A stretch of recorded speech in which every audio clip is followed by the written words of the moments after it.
సంవత్సరాల తరబడి government job కోసం వేచి చూస్తున్నారా? కేవలం 8 నెలల్లో మీ కల నెరవేర్చుకోండి. వెంటనే కింది నెంబర్స్‌కి కాల్ చేయండి. జై హో భారత్ జై హింద్ అనే రీతిలో సరిహద్దుల్లో భారత సైన్యం విరుచుకుపడుతోంది. ప్రత్యర్థి చేసేటువంటి కవ్వింపు చర్యలకి ఇప్పటివరకు సంయమనం పాటించినటువంటి భారత సైన్యం, భారత సాయుధ దళాలు ఒక్కసారిగా విరుచుకుపడితే పాకిస్తాన్ పరిస్థితి ఎలా ఉంటుంది?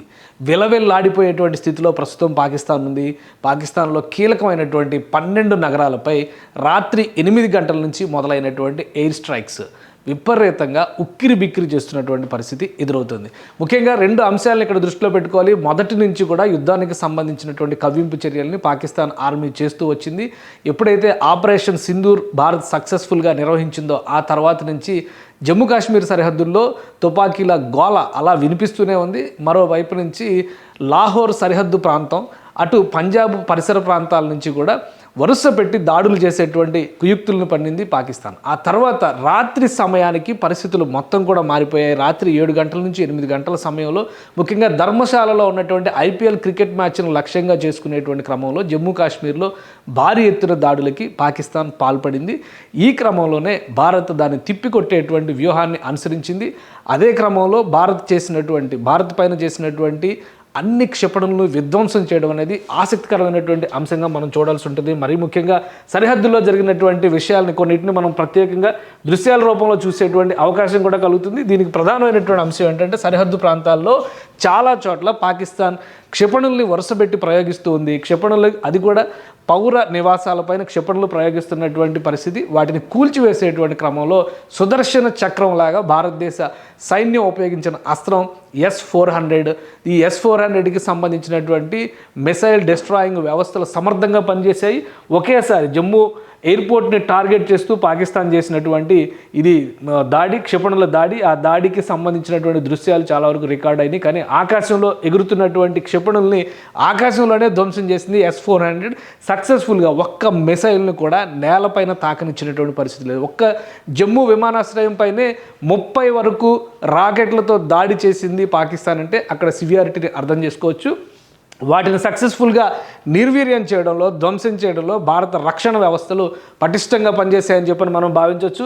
అదే క్రమంలో పాకిస్తాన్ మరొక టార్గెట్, ఇది కౌంటర్గా జమ్మూ పైన జరిగినటువంటి దాడులకి కౌంటర్గా భారత దళాలు ప్రయోగించినటువంటి మిసైల్ వరద. ఇది ఒక తుఫాన్ రూపంలో వెళ్ళినాయి.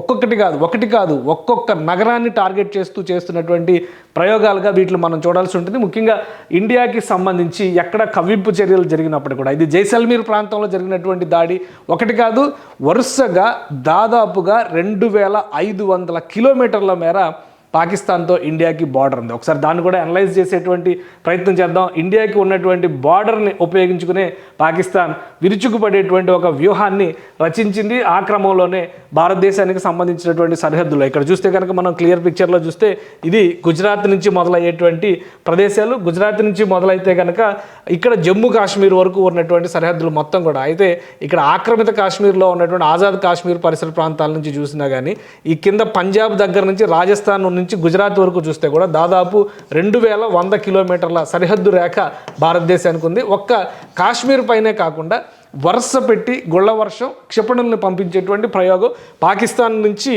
ఈ పంజాబ్ పైన కూడా ఎక్కువ ఫోకస్ చేసింది. ఈరోజు సాయంత్రం తర్వాత భారత ఆర్మీ రిటాలియేషన్ ఇవ్వడానికి అదే ప్రధానమైనటువంటి కారణంగా చెప్తుంది. ఎందుకంటే ఎమర్జెన్సీ మీటింగ్ జరిగినటువంటి సందర్భంలో ప్రధాని నరేంద్ర మోడీ కూడా ఈ అంశాలన్నింటినీ వివరించారు. ఈ వివరించిన అంశాలకి ఇది సరిహద్దు ప్రాంతాలకు సంబంధించినటువంటి ముఖ చిత్రం మ్యాప్కి ఒకసారి మనం పరిశీలించి చూస్తే కనుక జైసల్మీర్ లాంటి జనసమ్మర్దం ఉన్నటువంటి ప్రదేశాలు, ముఖ్యంగా రాజస్థాన్లో కీలకమైనటువంటి నగరం ఇది. ఈ పరిసర ప్రాంతాల్లో భటిండా, ఈ ప్రదేశాలన్నింటిపైన కూడా అటాక్ చేసింది. పంజాబ్ ప్రాంతంలో ముఖ్యంగా అమృత్సర్ ఉన్నటువంటి సిక్కులకి పవిత్రమైనటువంటి అమృత్సర్ స్వర్ణ దేవాలయం గురించి మనకు తెలుసు. స్వర్ణ దేవాలయాన్ని కూడా టార్గెట్ చేయడం, వరుస పెట్టి మిసైల్స్ని ప్రయోగించేటువంటి ప్రయత్నం పాకిస్తాన్ ఆర్మీ చేసింది. ఈ నేపథ్యంలోనే భారత్ కౌంటర్ అటాక్ మొదలుపెట్టింది. 1 కాదు 2 కాదు వరుస పెట్టి క్షిపణుల వర్షం కురిపించింది. మొత్తం 12 నగరాలని పాకిస్తాన్లో ఉన్నటువంటి 12 నగరాలని భారత ఆర్మీ టార్గెట్ చేసింది. ఈ 12 నగరాల్లో కూడా ముఖ్యమైనటువంటి నగరాలను ఒకసారి మనం పరిశీలిద్దాం. ఇక్కడ కీలకమైనటువంటి ఇస్లామాబాద్తో సహా, రాజధాని ఇస్లామాబాద్తో సహా అనేక నగరాలని శివారు ప్రాంతాల్లో ఉన్నటువంటి సరిహద్దుల్లో ఉన్న ఇక్కడ ముజఫరాబాద్, ఆక్రమిత కాశ్మీర్లో ఉన్నటువంటి ముజఫరాబాద్, ఇక్కడ ఇస్లామాబాద్, అలానే పెషావర్, ఇక్కడ చూస్తే కనుక రావల్పిండి, ఇటువైపు లాహోర్, ఈ నగరాలన్నిటిపైన ఫైసలాబాద్, ఇటు చివరి కిందికి వస్తే కనుక కరాచీ దగ్గర నుంచి, కరాచీలో కూడా అటాక్స్ పెద్ద ఎత్తున జరిగినాయి. ఇంకా ఇక్కడ చూస్తే క్వెట్టా, ఈ కీలకమైనటువంటి నగరాలు మొత్తం 12 నగరాలని ముల్తాన్ పైన అటాక్ జరిగింది. ఈ 12 నగరాలని కూడా భారత ఆర్మీ, భారత మిసైల్ వ్యవస్థలు టార్గెట్ చేశాయి. ఈ నగరాలన్నిటిపైన కూడా పెద్ద ఎత్తున దాడి జరిగింది. ఇంకొక విషయం ఏంటంటే ఈసారి ఈ ఆపరేషన్ సింధూర్ స్టేజ్ 2 అని చెప్పి మనం అనుకోవాల్సి ఉంటుంది. ఈ ఆపరేషన్లో త్రివిధ దళాలు కూడా పాల్గొనడం అనేది ఆసక్తికరమైనటువంటి అంశం. ఒక విధంగా ఫుల్ ఫ్లెడ్జ్డ్ వార్గానే మనం దీనికి అర్థం చేసుకోవాల్సి ఉంటుంది. ఎందుకంటే కరాచీలో అటాక్ జరిగినటువంటి క్రమంలో ఐఎన్ఎస్ విక్రాంత్ ఆపరేషన్ మొదలుపెట్టింది. అందరూ కూడా ఐఎన్ఎస్ విక్రాంత్ ఎందుకు మూవ్ చేసింది, భారతదేశం ఐఎన్ఎస్ విక్రాంత్ను ఉపయోగిస్తుందా లేదా అనేటువంటి సందేహాలు ఉన్నాయి. ఇక్కడ ఐఎన్ఎస్ విక్రాంత్ కరాచీ పోర్టు మొత్తాన్ని ధ్వంసం చేసినట్టుగా సమాచారం వస్తుంది. కీలకమైన 12 నగరాలు అంటే ఆయువు పట్టులు పాకిస్తాన్ కని భావిస్తున్నటువంటి ప్రాంతాలు అన్నిటిపైన కూడా భారత సైన్యం దాడి చేసింది. సమర్థంగా పాకిస్తాన్ చేసినటువంటి దాడుల్ని తిప్పికొడుతూ ఈ ప్రతి దాడుల్ని చాలా బలంగా చేసింది. పూర్తి స్థాయిలో అక్కడ ఉన్నటువంటి వ్యవస్థలన్నీ కూడా నిర్వీర్యమైనటువంటి స్థితిలో పాకిస్తాన్ ప్రధాని కూడా పరారైనటువంటి పరిస్థితి, సురక్షితమైనటువంటి ప్రాంతానికి తరలించేటువంటి ప్రయత్నం జరిగినట్టుగా తెలుస్తుంది. లాహోర్ నుంచి ఒక విమానం ద్వారా, ప్రత్యేకమైనటువంటి సైనిక విమానం ద్వారా బహ్రెయిన్ తరలిస్తున్నట్టుగా కూడా ఒక సమాచారం వస్తుంది. సో మొత్తం మీద పాకిస్తాన్కి ఇది కాళరాత్రిగా మనం చెప్పాల్సినటువంటి పరిస్థితి ఉంటుంది. ఒక ఆక్రమిత కాశ్మీర్ దగ్గర నుంచి మొదలైనటువంటి ఈ యుద్ధకాండ పూర్తి స్థాయిలో పాకిస్తాన్ అంతటా కూడా విస్తరించింది. మరొక ముఖ్యమైనటువంటి అంశం ఏంటంటే ఒకవైపు నుంచి భారత ఆర్మీ విరుచుకుపడుతుంటే స్థానికంగా బలూచిస్తాన్ నుంచి కూడా పెద్ద ఎత్తున స్థానిక నగరాల్లో పెద్ద ఎత్తున ప్రతిఘటన జరుగుతున్నట్టుగా సమాచారం వస్తుంది. ఒకవేళ ఇదే నిజమైతే కనుక తెల్లారేపాటికి పాకిస్తాన్ రూపురేఖలు మొత్తం మారిపోయేటువంటి అవకాశం ఉంటుంది. పాకిస్తాన్లో ఉన్నటువంటి నిరంకుశ ప్రజాస్వామ్యం పేరుతో ఉన్నటువంటి నిరంకుశ ప్రభుత్వాన్ని కూలదోయడం, అలానే ఉగ్రవాదులకి స్వర్గధామంగా మారినటువంటి ప్రాంతాలను ఎండగట్టేటువంటి పరిస్థితి వస్తుంది. వ్యూహాత్మకంగా భారత ప్రధానమంత్రి అలానే భద్రతా సలహాదారు అజిత్ దోవల్ కీలక భేటీ నిర్వహించారు. మరోవైపు నుంచి కేంద్ర హోంమంత్రి అమిత్ షా సరిహద్దు రాష్ట్రాలు, పాకిస్తాన్తో సరిహద్దు కలిగినటువంటి రాష్ట్రాల డీజీపీలతో వీడియో కాన్ఫరెన్స్ నిర్వహించారు. సర్వం అప్రమత్తతను ప్రకటించారు. దేశవ్యాప్తంగా ఉన్నటువంటి ఎయిర్పోర్ట్లు అన్నింటిలో కూడా హై అలర్ట్ని ప్రకటించారు.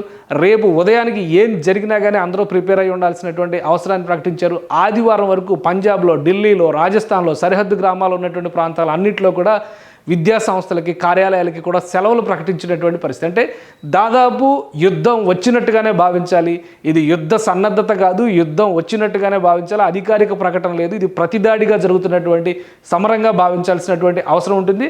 మరొక ముఖ్యమైనటువంటి అంశం ఏంటంటే ఈ ప్రాంతాలపైన దాడులు జరుగుతున్నటువంటి విధానం, అక్కడ ఉపయోగిస్తున్నటువంటి ఆయుధ సామాగ్రి కూడా నేరుగా లక్ష్యాన్ని ఛేదించే విధంగా భారత సైన్యం ప్రణాళికలను సిద్ధం చేసింది. మొత్తం కూడా టెక్నాలజికల్ వార్ఫేర్ మాత్రమే నడుస్తుంది. ముఖ్యంగా జమ్మూ కాశ్మీర్లో ఉన్నటువంటి వైష్ణోదేవి ఆలయం దగ్గర నుంచి జమ్మూ విమానాశ్రయం వరకు పాకిస్తాన్ పెట్టిన ప్రతి టార్గెట్ని కూడా ఇండియా ఛేదించింది. ఇదొక సక్సెస్ఫుల్, ఫ్రూట్ఫుల్ వార్ఫేర్గా మనం విశ్లేషించాల్సినటువంటి అవసరం ఉంటుంది. భారత రక్షణ వ్యవస్థలు సమర్థంగా పనిచేశాయి. ప్రతిదాడి చేయడంలో అంతకంటే సమర్థంగా వ్యవహరించగలిగాయి. శత్రువు బెబ్బోలెత్తి పలాయనం చిత్తగించే విధంగా ఈ ప్రణాళికలన్నీ కూడా అమలు చేసినట్టుగా కనిపిస్తుంది. సో ఉదయానికి పరిస్థితి ఎలా ఉంటుంది అనేది పక్కన పెడితే పాకిస్తాన్ చేస్తున్నటువంటి వికృత చేష్టలన్నిటికీ కూడా ధీటైన సమాధానం చెప్పడంలో భారత సైన్యం, భారత ప్రభుత్వం సక్సెస్ అయిందని చెప్పని మనం భావించవచ్చు.